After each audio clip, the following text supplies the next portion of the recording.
কৃষ্ণেন্দু, ভোটের ভর কেন্দ্র ভবানীপুরে লড়াই তো একেবারে তুঙ্গে। একদমই তাই। একদিকে মমতা বন্দ্যোপাধ্যায়, একদিকে শুভেন্দু অধিকারী। 21 যেটা ছিল নন্দীগ্রামে, সেই ভরকেন্দ্র এবার ভবানীপুরে সরে আসছে এবং সেই ভরকেন্দ্র নিয়ে সংঘাত হবে, এটা অনিবার্য এবং সেই সংঘাত একদম প্রকাশ্যে চলে এসছে, যেখানে মমতা বন্দ্যোপাধ্যায় সরাসরি অভিযোগ করছেন যে শুভেন্দু অধিকারীর নাম না করে শুভেন্দু অধিকারীর ঘনিষ্ঠ বলে একজন রিটার্নিং অফিসারকে এখানে নিয়োগ করা হয়েছে। স্বয়ং রাজ্যের মুখ্যমন্ত্রী অভিযোগ করছেন, পাল্টা প্রত্যুত্তর দিচ্ছেন শুভেন্দু অধিকারী। আজকে একদম শাসক দলের তরফে লিখিতভাবে 3 পাতার চিঠি পাঠিয়ে সেখানে নালিশ করা হচ্ছে নির্বাচন কমিশনকে, যে এত যে রিটার্নিং অফিসারকে বদলি করা হচ্ছে তার মধ্যে একমাত্র ভবানীপুরের ক্ষেত্রে উল্লেখ করে এটা বলা হচ্ছে যে ভবানীপুরের যিনি নন্দীগ্রামের বিডিও, ভবানীপুরের রিটার্নিং অফিসার হিসেবে যাকে নিয়োগ করা হয়েছে সেই সুরজিৎ রায়, তিনি শুভেন্দু অধিকারী, রাজ্যের বিরোধী দলনেতা, নন্দীগ্রামের বিধায়ক, তার ঘনিষ্ঠ, তার হয়ে কাজ করেন।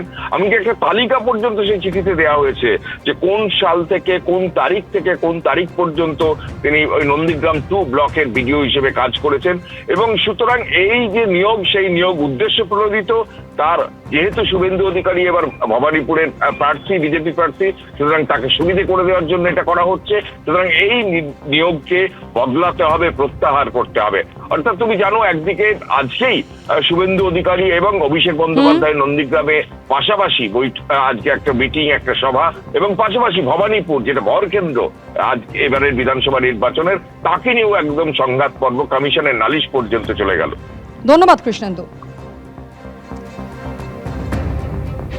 সোমবার মধ্যরাতে প্রকাশিত হয়েছে সাপ্লিমেন্টারি তালিকা এবং তারপর থেকে একের পর এক গড়বিলের অভিযোগ কিন্তু সামনে আসছে। যেরকম বসিরহাট, একটি বুথের 340 জন ভোটার তারা বিবেচনাধীন ছিলেন। প্রথম সাপ্লিমেন্টারি তালিকায় বাদ গেছে প্রত্যেকের নাম ডিলিটেড হিসেবে দেখাচ্ছে বিএলও মোহাম্মদ শফিউল আলমেরও।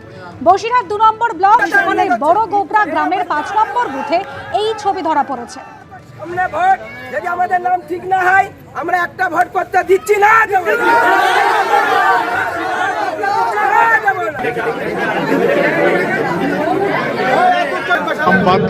হ্যাঁ, আমার নাম বাদ গিয়েছে। আমার কাগজপত্র সব জমা দেওয়ার পরে নাম ফেরত এসছে। আমার অসুস্থতায় আমি ওই হিয়ারিংয়ে দাঁড়িয়ে ক্লান্ত হয়ে পড়ে গিয়েছি, তার সত্ত্বেও আমার সেই কাগজটা ফেরত এসছে এখানে। আপনার কি বিচারাধীন এসেছিল? হ্যাঁ হ্যাঁ হ্যাঁ। তারপরে এখন কি হয়েছে? এখন ওই ডিলেট হয়ে গিয়েছে। আমি মানে ঘুম হচ্ছে না, ক্লান্ত হয়ে পড়ে গিয়েছি। বসিরহাট 2 নম্বর ব্লকে এভাবে বিক্ষোভ দেখান বাসিন্দারা। বুথের মোট ভোটার সংখ্যা 992। তাদের মধ্যে শুনানিতে ডাক পেয়েছিলেন 358 জন। আর এই 358 জনের মধ্যে মাত্র 18 জনের নাম চূড়ান্ত তালিকায় উঠেছে। বাদবাকি নাম ছিল বিবেচনাধীন হিসেবে। এবং তারপরে গতকাল রাতে বিক্ষোভ দেখান এই বাদ পড়া ভোটাররা।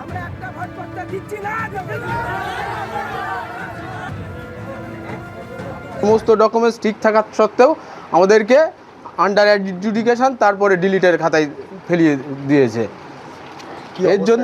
এর জন্য আমরা ব্যাপকভাবে আতঙ্কিত হয়ে আছি।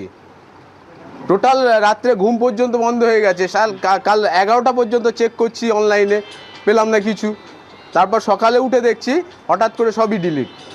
সব রকম প্রমাণপত্র, একটা সিঙ্গেল অক্ষর পর্যন্ত ভুল পাবেন না আমাদের ডকুমেন্টসে, দেখতে পারেন। কি মনে করছেন বিষয়টা এরকম হলো কেন?